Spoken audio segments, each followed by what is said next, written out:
Greetings and God bless. So I went to the store to get a liter of tonic water, and it used to be like $1.29, and now it's $3.29. So it tripled in price. Tonic water. Now I've been using it recently because I'm like, well, it's good for malaria, and it probably has some effect for Lyme disease. And I am thinking, and like when I'm in other parts of there's no tonic water. They're not even selling seltzer water.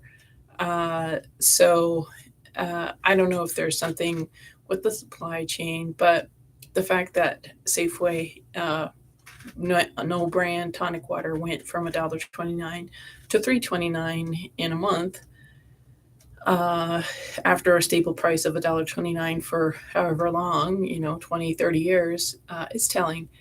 And of course, I'm in Colorado. Okay, I'm not in Florida where the malaria is starting up. I don't think we get a lot of Florida traffic here in Colorado. So I think somebody knows something, and they're putting a value on tonic water, and they're it's just messed up. Uh, and I mean, because it went to 3.29, isn't that a bit excessive? And who knows if it's even got the actual quinine in it? Who knows if it's just some sort of GMO food flavoring? But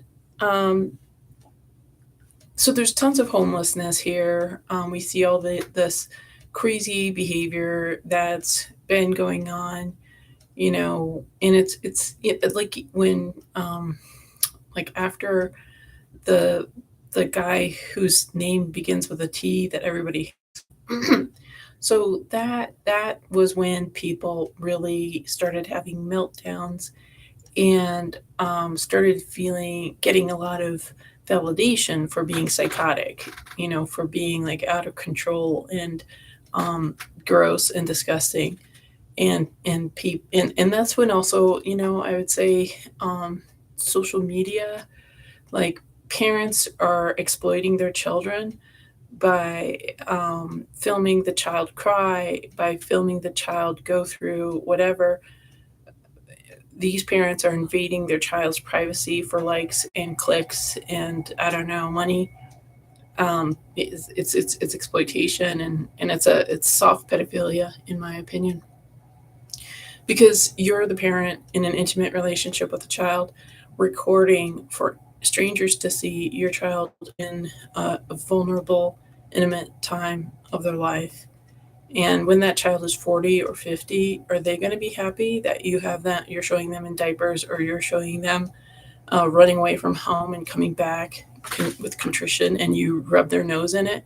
Like, so many parents, I mean, you know what we're seeing? We're seeing how abusive parents are, and how blithe abusive parents are. And we're also seeing how family members, neighbors, friends don't do anything. Like, and that's kind of what I want to talk about, is everybody's blaming this demographic or that demographic or this historic demographic. But who has been in charge the past 100 years in America? It's been white men, heterosexual men for the most part, and Christian men for the most part. It's been traditional men in America, whether it's running our sewer plants or our government or the firefighters or the police or the hospitals. It's been men. And that patriarchy is still around, even when you have a woman running it, even when you have a black person or a gay person. Patriarchy is power. And it doesn't matter whether you're a man or a woman, gay or straight. Patriarchy is where authority comes from. It's where power comes from, and people are abusing that role, clearly. And things are so twisted, and so reprehensible, and yet people want to blame. People want to blame low income so and so, or they want to blame rich parasite so and so. but who really put the bricks in the wall of the demise of America? Who sold their house for $300,000 in Montana to somebody in California instead of selling it to somebody for $50,000 that was local? That somebody who's gonna like run a donut shop or run the coffee shop or run the gas station. Like I'm sick of these self-righteous, um, sheltered conservatives who think that they're patriots, who think that they are blameless. Like, I'm pretty sure much of the people who are trying to blame the Karens, I'm not I don't like the Karens. I don't like the alphabet movement. I think BLM is crazy Marxist, Satanist stuff, and Antifa. But there's these so-called conservatives or patriots who just love bashing women or certain demographics like illegals. But who are the people who are in charge? Who's in charge of America's borders? Yeah, there's Mexicans who are our border officials right there locally. But who's in charge of that? And who's in charge of that? And who's in charge of that other person? It's a white person. It's somewhere down the line there's a white guy that's been there 20, 30 years. That's known other people who've been there 20, 30, 40 years, 50 years. And all of you and your family and your ancestors who were in official positions of power have contributed to the demise of America by the lack of morality, by the selfishness and thoughtlessness and lack of foresight. Like when you and your father and your grandfather and your great grandfather and the wives and the sisters and everybody participated in human trafficking in whatever form. Like there's all sorts of human trafficking. Exploiting patients at the hospital or the nursing home, that's a form of human trafficking. Exploiting children in schools and daycare centers, that's a form of human trafficking. It's not just some gang member stealing a woman or a child and using them for assault. There's a lot of types of human trafficking, and you guys know it. People in social services know it. People in hospitals know it. People in schools know it. And it's this dirty, ugly secret. And what comes to light is when a woman is doing something, or a man, or a alphabet person. But when we look at the past, these things are coming to light now. Things weren't coming to light before. And that's why people lost faith in tradition, because when men were in their proper authority, they abused the power. And we're in a fallen world, so I guess it's inevitable. But I think people are cowards, and I think that if communities and families and if people spoke up about incest or abuse or whatever, that this world would have been a better place. But instead, people, they want their money. Like that's what went on during the lockdowns.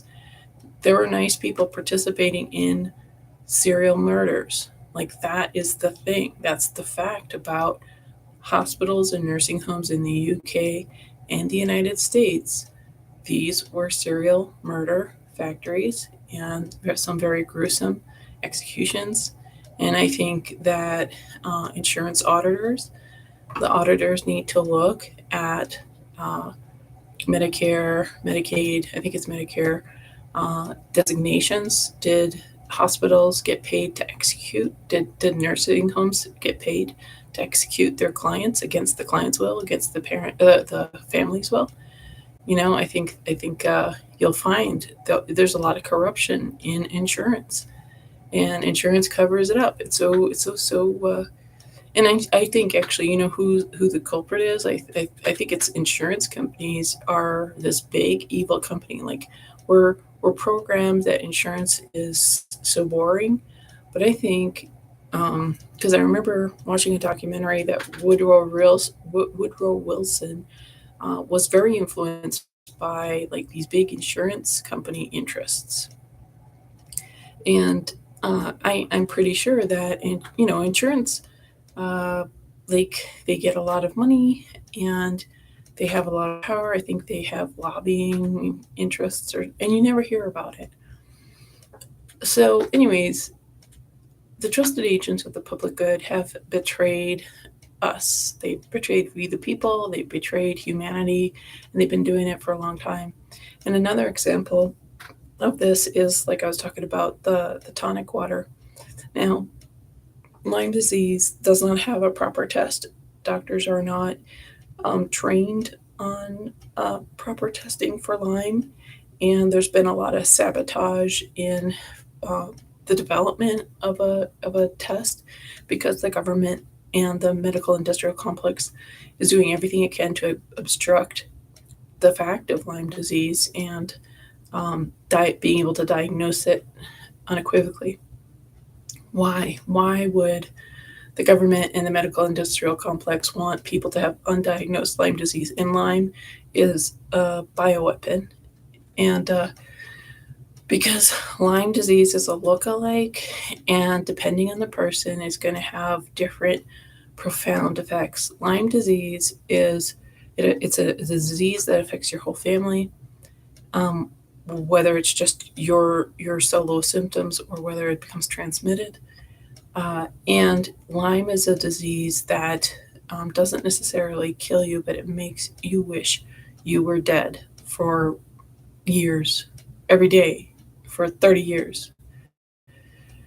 And, uh, and doctors refuse to acknowledge the existence of it. They just gaslight the patient. That's their job. Doctors are there to be a bait and switch. You're told, oh, maybe the doctor can help you, and the doctor just kicks you in the teeth and kicks you in the gut, and you've waited 3 months, and then once you get to the doctor's office, you're waiting 2 3 hours for him to finally see you in this terrible, stifling room with fluorescent lights, and he slathers his hand sanitizer all over you when he's doing his diagnosis. So you're like traumatized, and then you're insulted. You're an insult to your intelligence has is delivered, and when you even have tests, they still try to lie to you. Basically, like doctors are actually malfeasance practitioners. They can, and it seems to me legally they are allowed to practice malfeasance, which is their standard.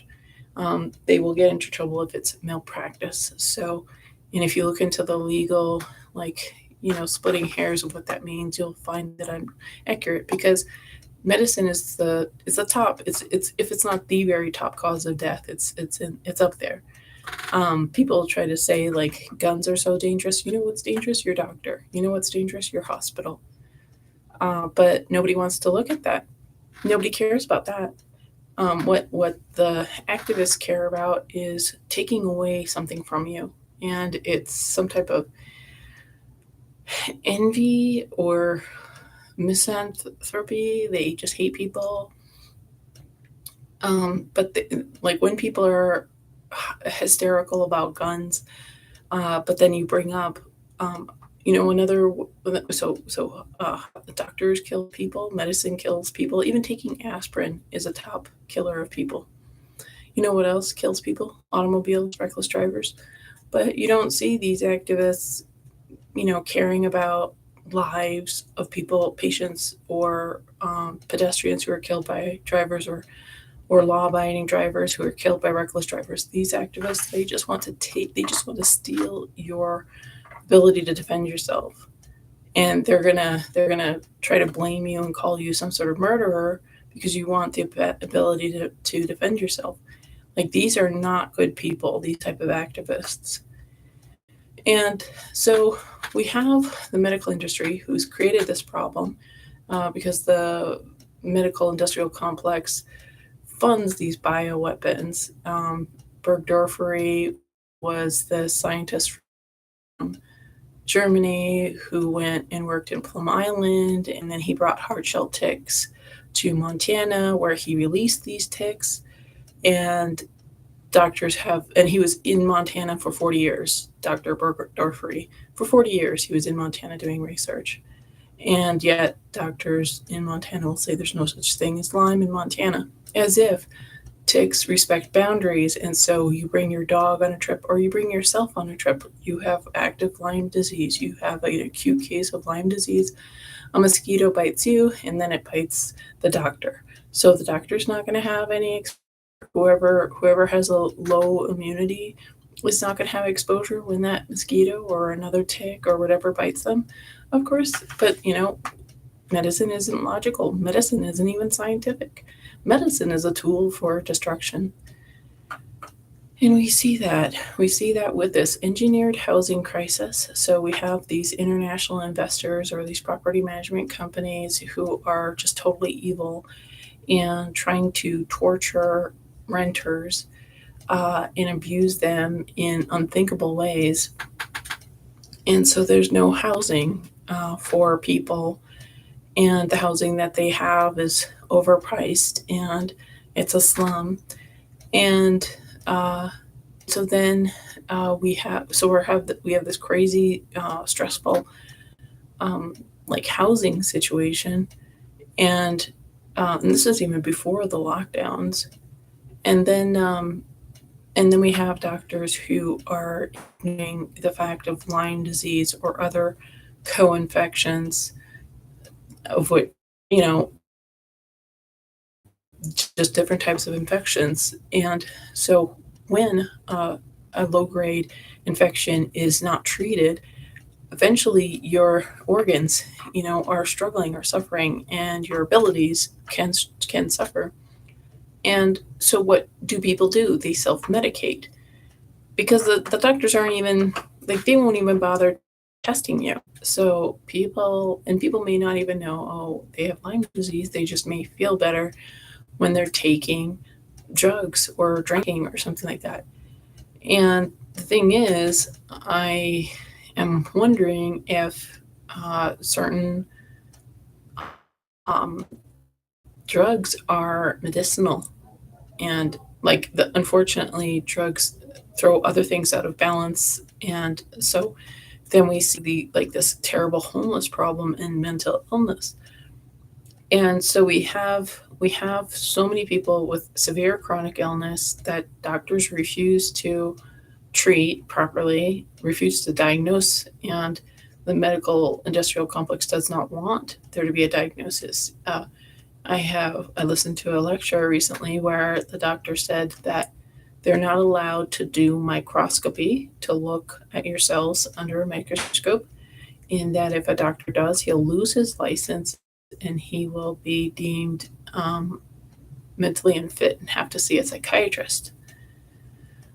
So doctors will lose their livelihood and be regarded as insane if they use microscopy. And that sounds very extraordinary, but I think there must be something to it, because I've had a lot of testing and stuff, and I'm like, I just wonder if what's going on with this, like why there's not a microscope in the infectious diseases doctor's office. So so when we have millions of people untreated and millions of people deliberately exposed to a bioweapon like chronic Lyme disease or this malaria or whatever, so you have people who are exposed, like they did that syphilis test. What was it? I forget the name of it, but they had like 40 people exposed to syphilis, and they never told the person, and they just watched the people go insane and die, like a horrible death. What was that experiment? It was done to black people in the South, and that's exactly what's going on right now. Like, everybody's talking about the C infection, but that's venom exposure. Like the real infection, it seems to me, is this low grade like Lyme or Babesia bartonella or like yeah, like there's all these other like infections that affect your blood cells or whatever. So when doctors are not allowed to diagnose this thing, and uh, and they'll just they and the reason why the medical industrial complex loves to avoid diagnosing Lyme is because it creates diabetes and blindness and heart disease and cancer. So it makes them a lot of money, and they get to control you and they get to abuse you. I mean, I do not know many people who have had a positive experience in doctors' offices. There's a reason why it's a terrible, terrifying place. It's an occult ritual space, and some people praise the Lord. Some people get through it and have a decent experience. But I have observed people and people in my family, and like there's no reason to go to. I mean, I'd rather die than go to a doctor. And I say that just thinking about what my some of my members of my family had to go through, or even my friends. I just read that a doctor in Arkansas, he imprisoned like something like 270 patients over the course of his time at this psychiatric unit, and he imprisoned these patients, 200 and almost 300 patients, and he still has his license. He lost his job, but he's considered innocent, even though people are filing a lawsuit. But that's how the medical industrial complex is. They protect this abuse. Why? Because they want this abuse. They want to torture people. And why do I say this? Because if you wanted to help people, you would allow them a diagnosis. You would allow doctors to look at a clear information. You would teach doctors about Lyme disease and how to diagnose it and how to see it in the blood. Um, like if you cared, you would just have a practical conversation with your patient rather than gaslight them, lie to them, and you would also have solutions available. And as we saw with the lockdowns and succeeding years, uh, solutions were basically banned, outlawed. People couldn't find the different things that were solutions. And like I'm saying now, that tonic water that used to be $1.29 is now $3.29 a month. It's changed. It's what tripled in a month. So um, that's why I'm saying the medical system is evil, and it just wants to cause suffering, and it expects you to talk yourself out of like blaming them. Like, so it expects the patient that if any problem the patient had, it's the patient's fault. Like those 200 and almost 300 patients that were imprisoned by the doctor, they want the patients to blame themselves. They want that medical place in Arkansas wants the patients to feel humiliated and take responsibility and say that it's their fault that they were imprisoned.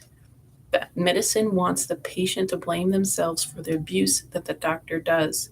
And we see this because these doctors are who we get as doctors.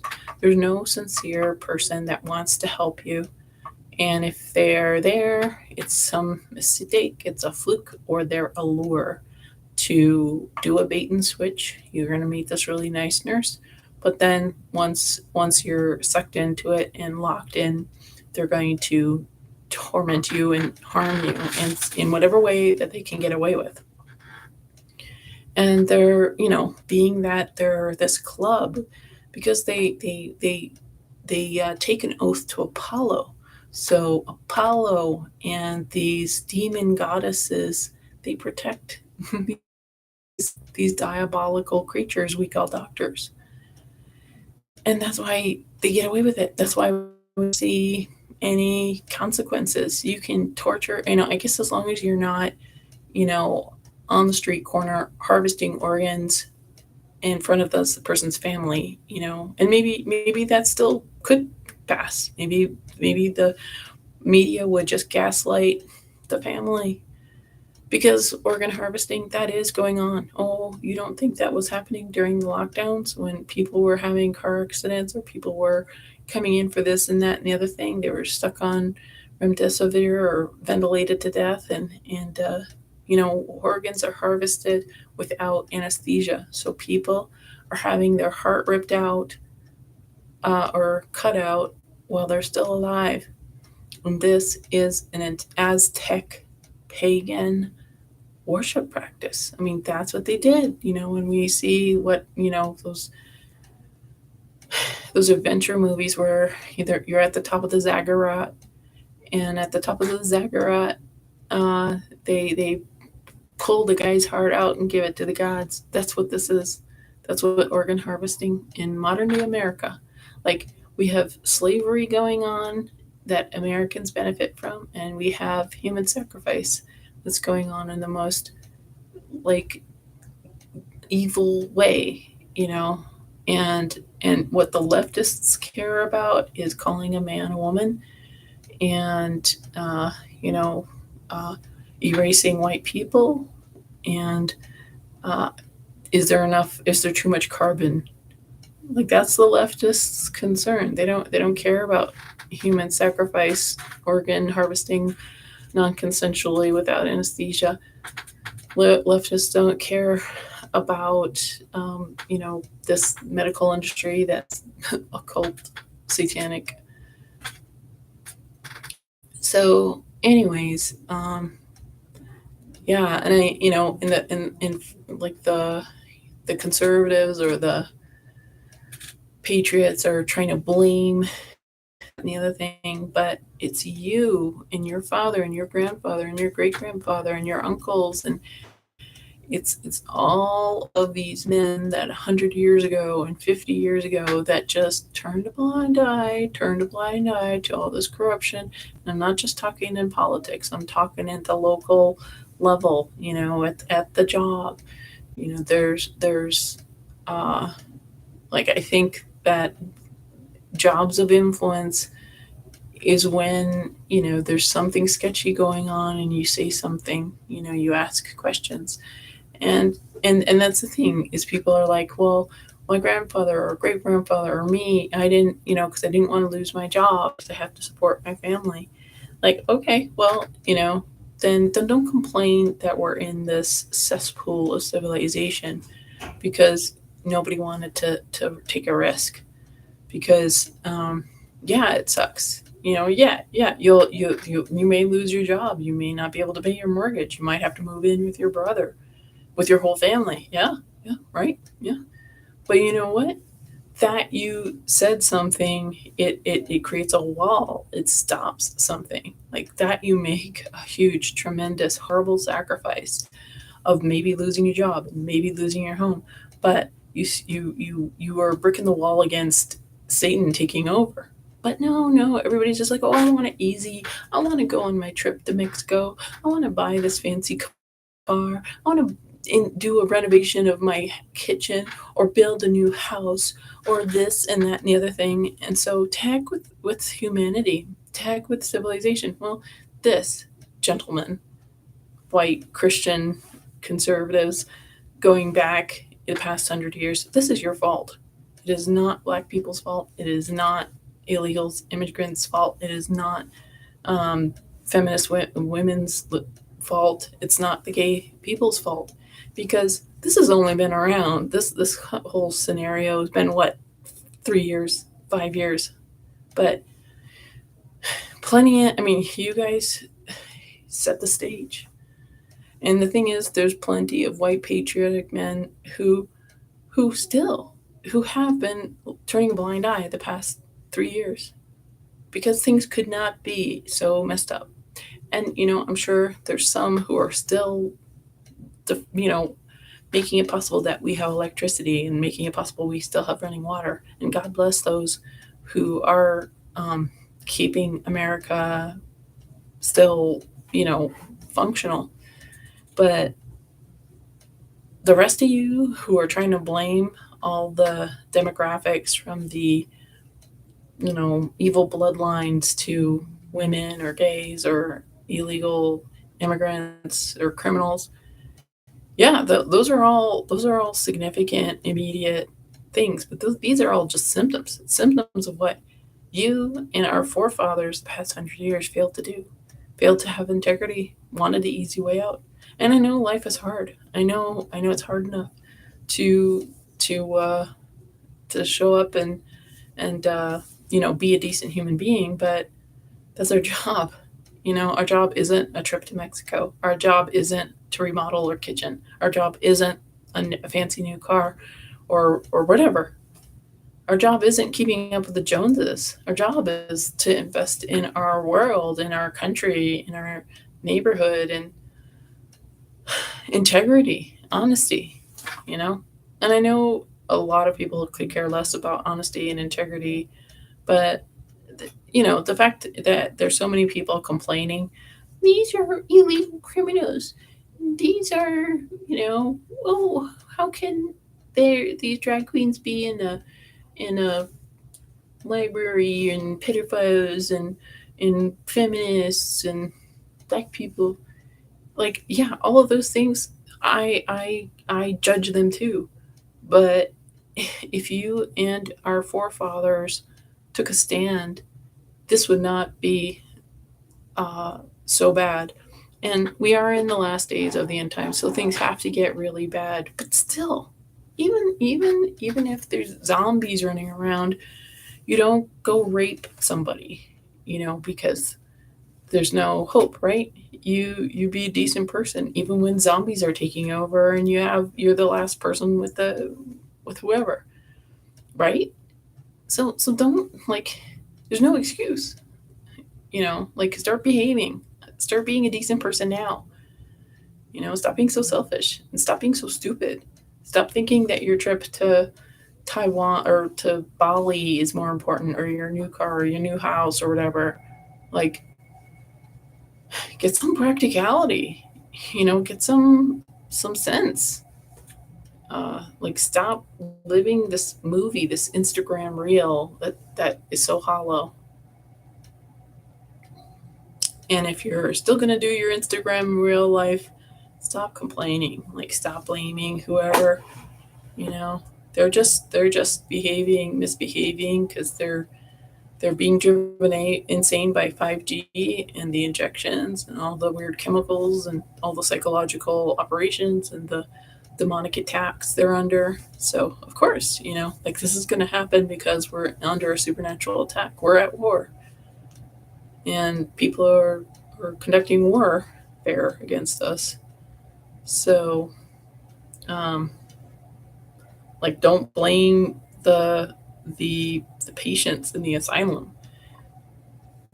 because these crazy black people or crazy white ladies or crazy gay people who are like, we're after your children. These are crazy people. These are mental asylum inmates, and they're running the schools and running the government and running companies, you know. And they're probably even not that many. Like, if we quantified all of these woke, vocal, insane people, they're probably what, I don't know, 5%, 10%, if at the most. So there's like 95% who are just like, you know, either indifferent or just trying to survive and maybe kind of some kind of go along with it, but sort of don't care. So there's the majority of us have the capacity for some self control, you know, some self preservation. And you know, I got to say, speaking about self preservation, I've got to say the past, I don't know, maybe year, I think people have lost their sense of self preservation, not only for themselves and, you know, consideration for others' safety. Yeah, that's gone by the wayside, but people's self people's preservation for their children. Like, I don't know if it's social media, like people just like watching their pets fall and the children fall, you know, and they videotape it and post it on YouTube to get likes. Um, I'm wondering, like, because that to me is child abuse or it's animal abuse when they're like they know their pet's gonna fall or whatever, and they're like ha ha ha, ha, ha, you know. But it's such a thing. Like it's so. It, like in the 80s, there was a terrible kind of reality comedy show, and they would have people falling or whatever, and there would be this fake laugh track, and I hated that show, and I hated the fake laugh track because watching people fall is not funny. Like it's terrible. But I thought even at the time, I'm like, they're trying to get people to like this. And then movies started being mean. Like they would show a child being vulnerable and awkward and the class laughing at them. I went to public school. I went to the school that all the poor kids, all the immigrants and kids from the projects and some middle class kids, we never did that. Like if somebody had a vulnerable moment, or, like if something kind of funny, like funny, that wasn't humiliating happened, then we laughed, because humans, like, that's what you do. That's but this mean spirited thing infiltrated movies, uh, you know, like teenage comedies and stuff like that. And I'm like, they're making children really mean because, something horrible, vulnerable happening to a child is horrible. It's sad. It's painful. But so there's this brainwashing of trying to make kids have this sadistic sense of humor. And that's not natural. And I don't think really if they ask, if they're really honest, I don't think they find these moments in movies that where there's the laugh track. Like I don't even think mean kids find it funny because that's not what humor is. Humor is like unexpected, um, like unexpected surprise kind of a thing. It's not humiliation. Or if it can be humiliation looked at the right way, posed the right way. So anyways, I think there's been this programming, social engineering to make children mean. So, anyways, yeah, I think our forefathers in the past 100 years are responsible, and stop blaming the opportunists and the psychotic people that are getting a lot of uh, airtime because if you're a man of consequence, like you have a family and you have a steady job that you've been for 30 years, look at where you turned a blind eye to something like human trafficking or something illegal going on. Because when we allow illegal things, like wrong things, when we allow that, like doing drugs at work, that's dangerous, honestly. I mean, I worked at it. I was in Alaska as a tour guide naturalist, and every time there was an accident on board, they did a test, and the deckhand had smoked pot, and they admitted it, and they got fired. And this happened time and time again. Like the guy was like, "I just smoked the night before for the first time," and then he has an accident. Like, and when you're on a vessel, a marine vessel, like it's dangerous. Like you could drown.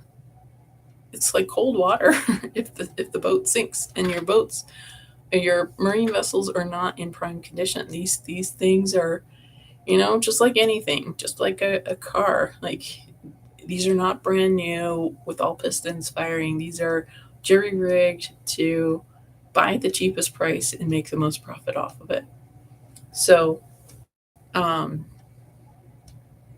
So it's like, yeah, when you start bending sensible rules or violating integrity, like allowing human trafficking. Like there was this place in Missoula, Western Montana Medical.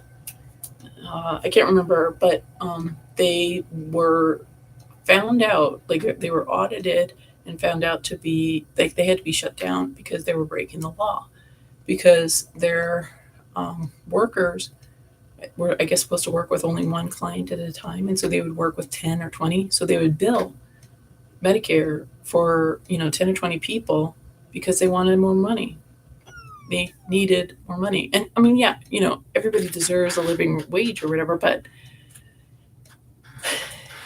if it's illegal, and the thing is, if it when it compromises the patient, um, that's just messed up, and it did. Like um, so yeah, I think what we're seeing, like the conservative white male wants to bash the feminist or the gay person or the black person or the illegal, but I think this crumbling has to do with the illegal things that's been going on,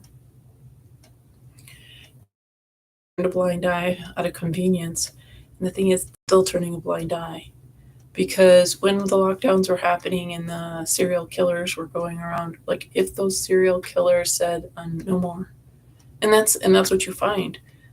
There's in Ukraine. There was a surgeon whose specialty was organ transplants, and he'd done like 200, and he finally um, did like a confession and was talking about this, like how soldiers were organ harvested, and whoever was in charge of this transplant surgeon said, we need more, and there was for some reason there was a stop in the battle, so some citizens had been injured. They were harvested, like, because I mean, the military is one of the biggest evil things. I mean, because you're it's this grand human sacrifice thing. And I don't understand how people who've been in the military are like, yeah, send my son there. I mean, like, but these even these well-paid people who are killing people, harvesting them, they reach their limit.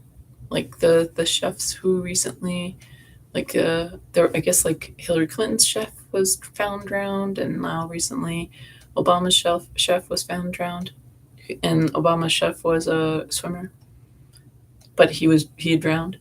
Like, these people are probably dealing with carcasses that are used in a satanic ritual, probably consumption, and they get paid probably millions or something like that, and they reach their limit. Like, and I think that's what happens to photographers who are working with them, or doctors or whatever. Like one of Michelle Obama's doctors said that he was a man, and I'm not sure if he got sued or what happened to him, but um, like these Satanists, they offer money for people to do evil things, and the person initially is like, okay, yeah, that's fine, okay, but after a while, you just can't do it anymore. At least for some, and it seems like not a lot of people can will stop. Um, and it just goes to show that like we're in a really horrible world. Like I would say the past 3 years talk about an indicator. Like think about if you avoided suffocating yourself, and if you avoided injecting questionable industrial products into your bloodstream, think about how your family was, and your friends and coworkers and just the people at the library or the stores that discriminated against you. Like they were totally illegal, and they did so with such uh, And it's this liberal vibe, I would say, like this entitled insolence. Like I get to control you. You are under my power. It's just like a mean child. The lockdowns brought out, you know, and like, and if the people who knew better, like this, like during the lockdowns, if they, and I know a lot of people did leave jobs and whatnot. You know, we needed to, like, you look at other countries, and there's people protesting in the streets right now. I think in France, like every month or so, there's like a million people or something protesting in some poor country, like in Haiti or something like that. Like, how is it that those people who don't have the luxury we have? I mean, I know, like, my life is poor. It's like, 100 times poorer than an average Mexican illegal. But like, how is it that we have so much luxury, but we have so little solidarity or um, ability? Like, when the peaceful protests happened, when they were burning down black independent businesses, it's like a mafia hit, it seemed like to me. Um, like the peaceful protesters were, there was a lot. I mean, I think they were paid. It seems like Antifa and the Bureau of Land Management, they must have been paid. And here in the United States, it's like, yeah, that's the only time you're gonna see a gathering. And then, like, with what happened on the 6th, look at this craziness, like that these people are like kept, like the people are imprisoned, and um you know and it was called like an insurrection. Did you see an insurrection? Show me on the video, because I didn't. I saw people going, like they were on a tour group staying within the red velvet ropes. Like, I'm like, and the they had photo shoots with the guy with the horns. I'm like, this is not, like, if you compare different insurrections in other countries, uh, this is not, like, America doesn't know what it's doing then, if because that wasn't insurrecting anything, like, so some people sat in somebody's seat. Like, I'm sure after hours people do that. The janitors probably sit in the president's chair and have a beer with their friends or something like that. Like, that's not yeah, it's just, it's this contrived narrative that's taken over. And so, yeah, the prisoners from the 6th are being tortured, from what I hear. um, but I'm sure that happens in Haiti. I'm sure that happens in France or whatever, like that. The um, people are imprisoned and they're tortured for speaking up against the corrupt government, or speaking up against something that's really wrong. uh, but yeah, it's just amazing. Like, Americans are so, um, like, we have so much, even though right now we're going through problems with inflation and supply chain, and whatnot.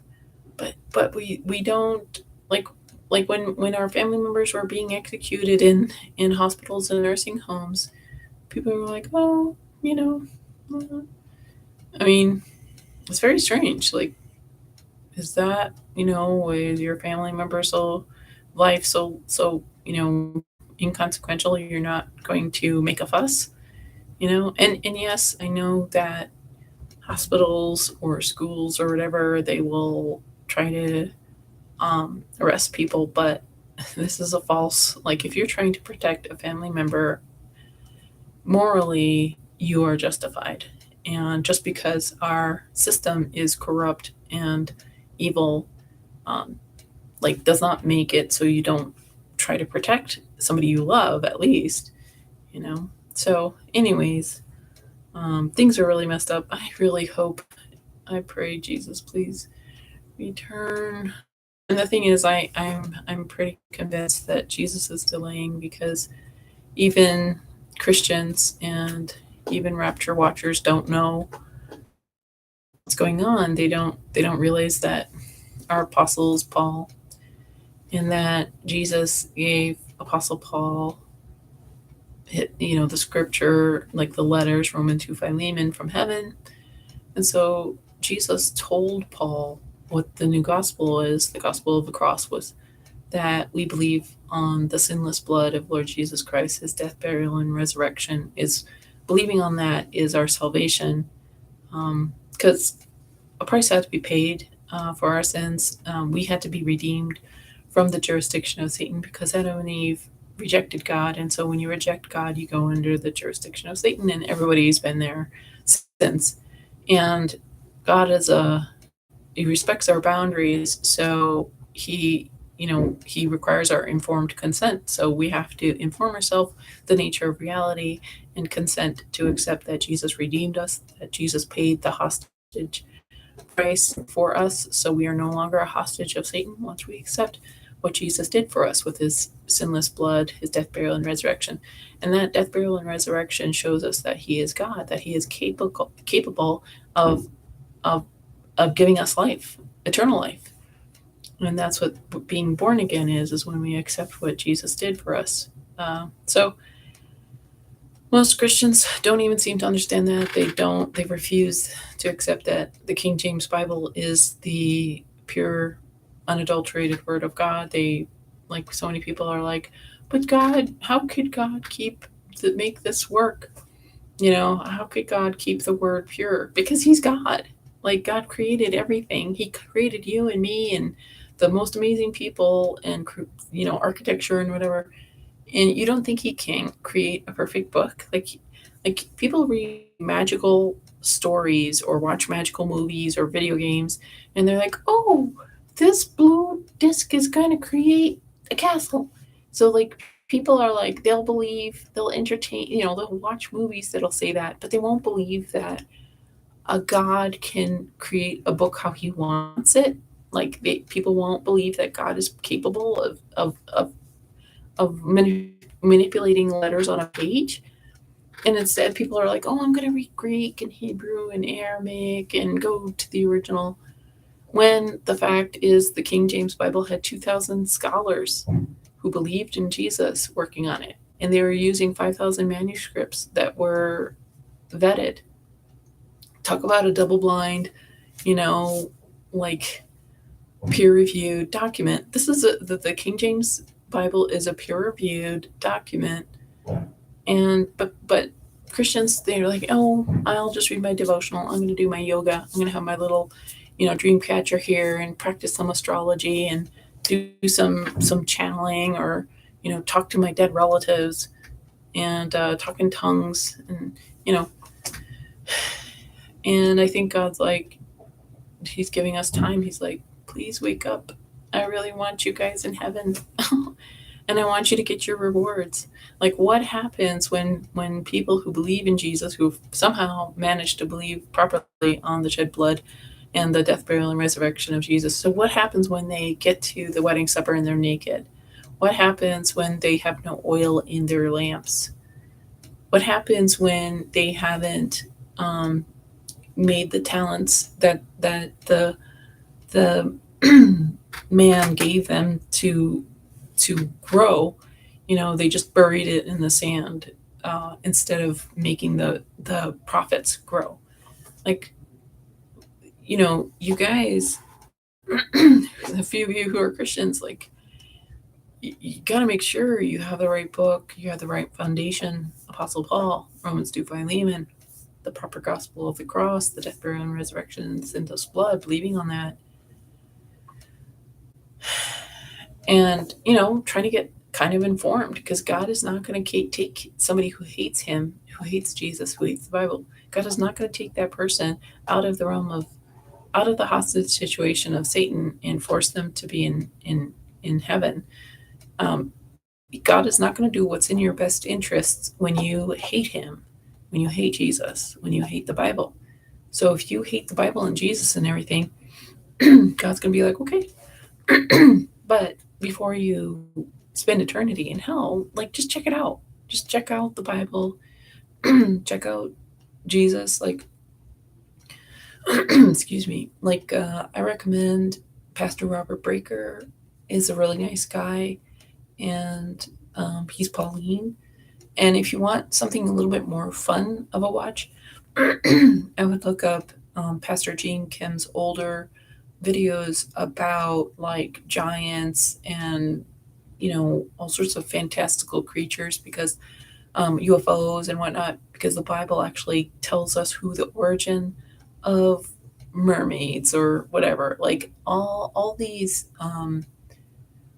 like these TV shows or these movies about some, Superman or Batman or whatever, they're like chimeras, or they're men of renown that are offspring of fallen angel and human beings, or they're genetically manipulated by fallen angel technology. So the Bible, gives you some hints about that, and Pastor Gene Kim goes into that kind of interesting thing. He can be a little bit like angry. I think he needs to work on his liver, or he's got some, like it's not easy being a pastor. It's not being anybody. It's not easy being anybody, and I'm sure it's a constant conflict with people when you are, your job is being a believer, and then you're interacting with a Catholic or a Jehovah's Witness or a Seventh Day Adventist or a Mormon or an atheist, and they're all like, "You're wrong, you're wrong, you're wrong, you're wrong," and so I think it's probably hard to take, because Gene Kim is in San Jose. So, there's a lot of contempt. There's a lot of contempt for Christians. And so when your job is being a formal Christian, like a public Christian, I can't imagine that being easy. So, and I think Bible schools, seminaries, some of these uh, teach that you yell at at your congregation, and I just find it repugnant. Like, and so sometimes he'll do that. So I don't recommend Pastor Kim's Sunday service unless you really like getting yelled at.